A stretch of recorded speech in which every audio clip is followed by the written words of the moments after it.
I'm going to be ranking all 23 Pokemon sets from the Scarlet and Violet era. Because I primarily open Korean Pokemon cards, I will be referring to these sets in the context of Korean Pokemon card prices and also Korean set availability. Now, Japanese and Korean Pokemon sets are essentially identical, but I won't be including the simplified Chinese version of 151, and I also won't be talking too much about the English equivalents. Now, let me preface this tier list by saying this is purely personal preference. You will have a totally different tier list than I would. Maybe you'll have the same one. But the criteria that I'm going to be using to judge my tier list based off of is going to be the following. I'm going to be looking at the SAR chases. I'm going to be looking at the quality of their SRs, which are the full arts. I'm going to be looking at how many art rare chases there are. And I'm also going to be looking at the quality of the trainer cards. Alright, so let's go ahead, get into this tier list. There's a lot to go through. Scarlet EX is our first set of the Scarlet and Violet era, and I'm going to place it into the B tier. I think the Ralts Corellia Gardevoir evolution line really kind of elevates the set. Other than that, there's not too many, I think, personal chases for myself, but that evolution line is perfect. I have it in English, wish I had it in Korean, but solid B tier set. Then the next one up is Violet EX, which I would place into the C tier. There's not too much that I'm after in Violet EX. There is the Miriam SAR, which luckily I did pull in my first box that I opened, and so I'm really happy about that, so I don't have to open up any more Violet EX for myself. But I think because of that one SAR chase for myself, I would place it into the C tier. Next up is Triple Beat. Now, Triple Beat, I would say, is a low B or a high C set. I think it really depends on if you like the Paldean starters. Because Triple Beat obviously has the Magikarp art rare chase in it. But if you're not a fan of the Paldean starters, that's what makes up the majority of the SARs. And so low B if you're a fan of the Paldean starters, high C if you are not. But I like the Paldean starters, so I'll place it into a high B. Next up, we have Snow Hazard. I think Snow Hazard, for the same reasons as Violet EX, kind of goes into the C tier. My favorite card from that set is the Grusha special art rare. And so I would kind of just place it into the C tier here. Next up, we have Clayburst. Clayburst is similar to me in terms of Triple Beat. I would have it on the same level, low B or high C. There's the Tyranitar and the Sleeping Raichu in the set, so those are really fun art rares. And it also does have the Iono SAR in there as well. So I think that's enough to elevate it into a low B tier. All right, next up we have 151. Now 151, controversial take. I think it's a normal A tier set. Now I am sure I'm biased in this take because I have pretty bad luck with Pokemon 151, but in my opinion, the art rares could have been a little bit better. The special art rares, I think, are mostly elevated purely by the fact that they are the original starting Pokemon. But other than that, it is a good set. I mean, it's my first set in the A tier for the Scarlet and Violet era, so I'm definitely not denying it's a good set. But I don't think it's the S tier set that it deserves. Also, for Korean, the Pokeball Master Ball Hollows could have been a little bit better. The way they did that in Terrestrial Festival, I feel like is actually the superior Pokeball Hollow and Master Ball Hollows.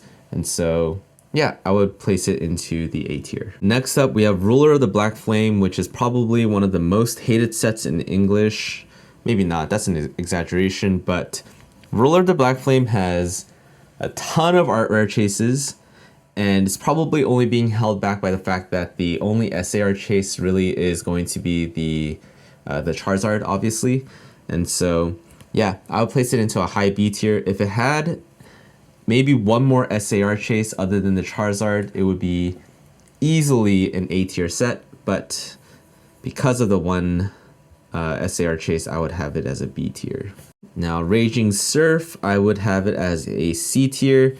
The only card that I really wanted from that set, let me take a look here actually, was the Garchomp SAR. Now, there's also the Groudon art rare in there as well, so I would put it into a high C tier.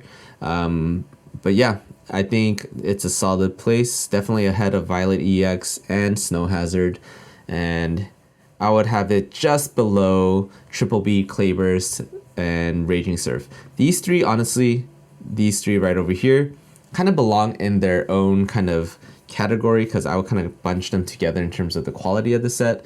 But I think this is fair for now. Now, Ancient Roar, unfortunately, I think I have to put it a little bit behind Raging Surf. Just doesn't have quite the level of hits as some of these other sets above it. And that's okay. Not every set can be the best set ever. But Ancient Roar does have some hits. The Roaring Moon SAR and the I was able to pull the Slitherwing, which was like kind of actually one of my main chases from this set. And so I'm happy about that, but solid C tier. All right, now we're up to our Future Flash, which I think is a solid B tier set. SAR chases are honestly pretty sweet. There's a lot of sweet art rares in here too. There is the Iron Moth, the Steelix, the Blitzel, the Espathra. Honestly, all pretty sweet art rare chases. And so I think this slots in perfectly behind Ruler of the Black Flame. Now, Shiny Treasures is an interesting one. I kind of bounce between A and B tier. Now, B tier might be a hot take for Shiny Treasures. Because obviously there's the Charizard, the Gardevoir, and the Mew SARs, which are incredible cards. But the set is so big, and if you're opening this in Korean or Japanese, you get 10 booster packs, and in a booster box you get, 3 baby shinies and a chance at an SAR, or usually you'll probably most likely get an SR. And finding your chase shiny Pokemon in a set that is 360 cards big is going to be quite the challenge. And so that makes me want to put it into a B tier. Now, obviously, if you just look at the cards themselves and you're not thinking about having to pull them, I would definitely put this into the A tier.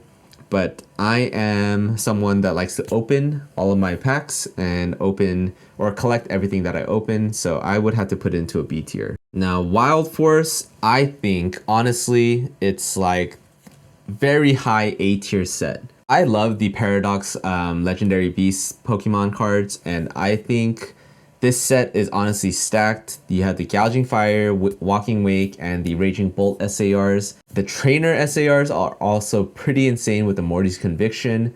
Even the Full Art SRs, if you've seen the Gengar from this set, it's pretty nice. And then even moving on to the art rares, there's the Grotle, the Ghastly, the Arbok, and there's so much more. Honestly, Wild Force, one of the most underrated sets in my opinion. But I'll try not to hype it up too much and cause some FOMO. But Wild Force, check out the card list, A tier. And next we have Cyber Judge. And Cyber Judge, I honestly believe, is like right behind Wild Force. The English set Temporal Forces, you all need to check it out. It is honestly so underrated. I think Cyber Judge, it has the exact same strengths as Wild Force. I just like the Wild Force SARs better than the Cyber Judge ones. But this set also, from the art rares to the trainers to the full arts into the SARs, is a pretty stacked set. Again, check out this card list as well. Amazing set. And then we continue our list of super underrated sets with our first S tier set, and that is going to be Crimson Haze. If you all didn't know Crimson Haze, look at the card list right now. Pause the video, okay? Because as much as I hyped up Wild Force and Cyber Judge, pause the video, check out Crimson Haze's card list. And now that you're back, you'll understand why this set is an S tier Scarlet and Violet set. Now, if you're coming here from a English collector's perspective, you know all the big hits from Twilight Masquerade. And I'll just start from the top down. The Perrin SAR is in Crimson Haze. You have the Greninja SAR, which is in Crimson Haze. Even the Blood Moon Ursaluna is in Crimson Haze. You have Lana's Aid, which is in Crimson Haze. And then moving on to the art rares, the Eevee art rare is in Crimson Haze. You have the Infernape, you have the Hisuian Growlithe, and honestly, so much more. This set, top to bottom, S tier. Yeah, Crimson Haze is a set that I'll never stop hyping up because honestly, it is so insane. Now, moving on to Mask of Change. Now, this is where I think it dips a little bit. Mask of Change, I think, goes into C tier. If you like the Ogerpon mask Pokemon, then Mask of Change is definitely the set for you. If you're not the biggest fan, then Mask of Change, that's what the SARs are going to be. It's not the worst set, it really isn't. The Carmine SAR from Twilight Masquerade is going to be in Mask of Change. And so if you're into chasing the trainer cards, Mask of Change is definitely one of them. And I guess I'm starting to notice actually a trend in the C tier as well, where the main SAR chase is going to be the the trainer cards. And so yeah, maybe that's kind of what makes the C tier a C tier. But let's go ahead and move into Night Wanderer. And honestly, Night Wanderer I think gets a lot of hate because it's the like Shrouded Fable equivalent, but it's not too bad. There's a lot of nice art rares in Night Wanderer, so that's definitely a plus. I don't think there's any SAR chases for myself. I know it has the Cassiopeia SAR, but again, the trainer card seems to be the biggest hit in the C tier sets. But really nice art rares. Check it out if you haven't seen it already. But the card list for the art rares is pretty decent. All right, now Stellar Miracle, I also have C tier. The big chase here is going to be the Terapagos SAR, or I think Galvantula or the Hydrapple. And I guess the Lacey is in here as well. But I think the biggest problem with this set is in the art rares. Now, the English equivalent of Stellar Crown had the Bulbasaur and the Squirtle art rares. In Pokemon Korea, they actually released the Squirtle, Bulbasaur, and Charmander in a special like deck promo box. And so they came out as promo cards, but they're not in the set itself. And so Stellar Miracle here is missing some pretty big hits from this, I guess this era. I think it goes into C tier because the biggest pulls from the set were placed in as promos, and I might be able to get those into my store, but that is to be determined. All right, next up we have Paradise Dragona, which I believe is a solid B tier set. Has some really nice hits. My only criticism with Paradise Dragona is it's supposed to be like the dragon set, but yeah, the only real dragon type Pokemon card in the SARs is the Alolan Executor, which I understand is a dragon type, but you don't really imagine Alolan Executor as a dragon type. Either way, it does have some nice hits in the art rares as well. And of course, the Latios Pokemons are just so popular that, you know, I feel like it has to be at least B tier. Next, we move on to Super Electric Breaker, which I believe is an A tier set. I like it better than Pokemon 151, to be honest, but I know not many of you would agree. But it has some pretty nice hits with the Pikachu SAR and then the Melodic SAR. And it has a bunch of nice art rares as well.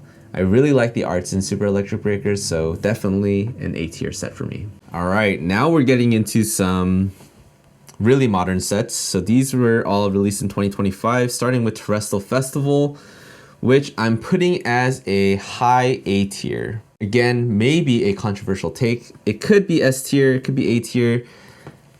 It's really debatable, but the lack of pulls outside from the big SARs, I think kind of hurts the set a little bit.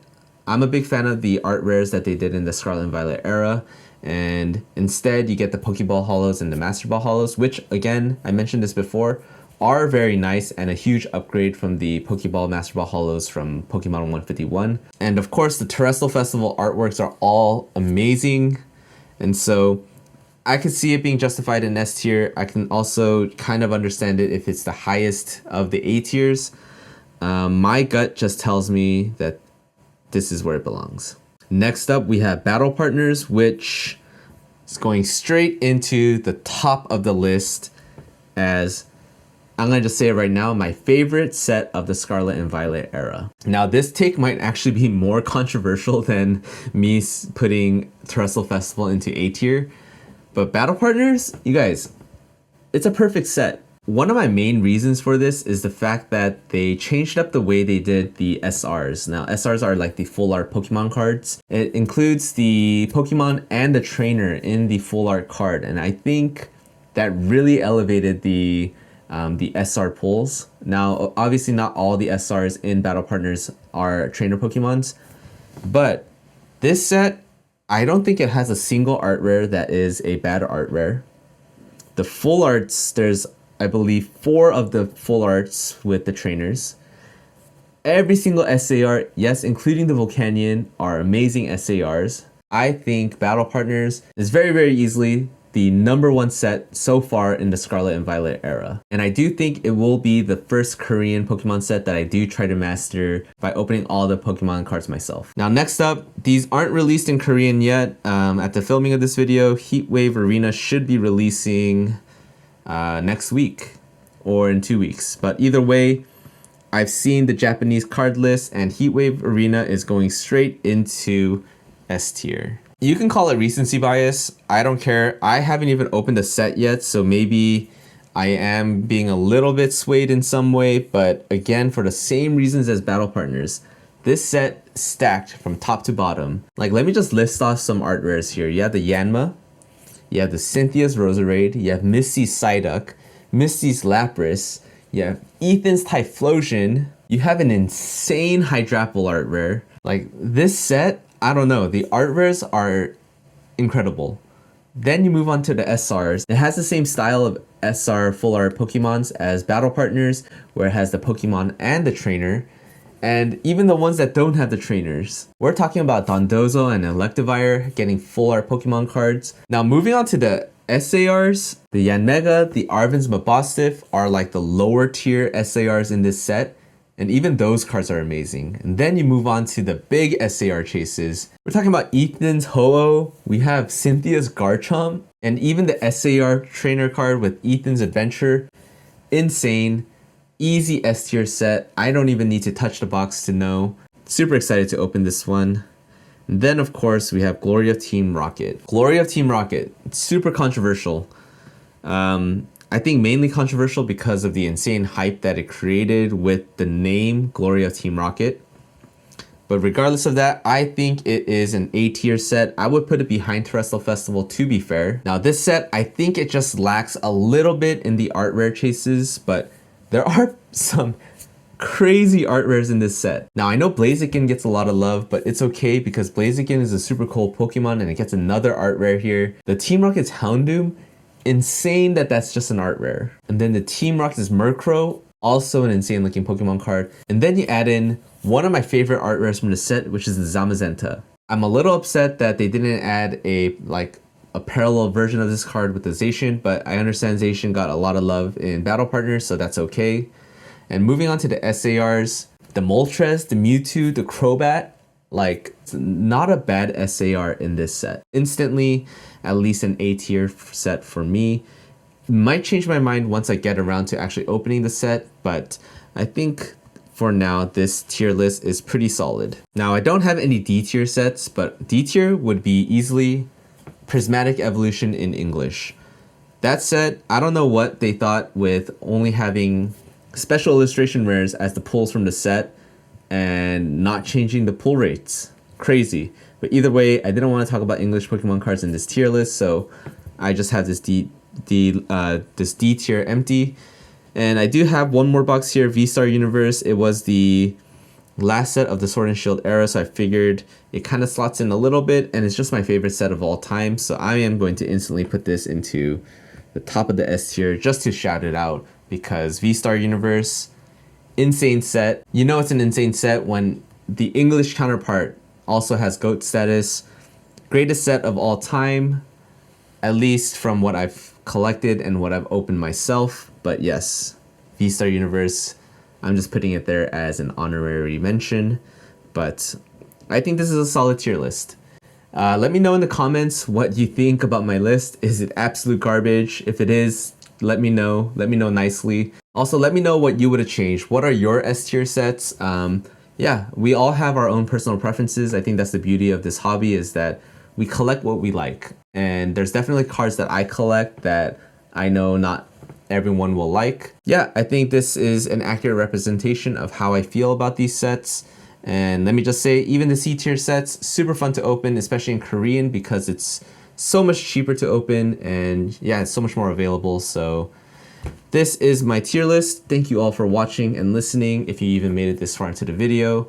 Otherwise, I'll see you all on the next one.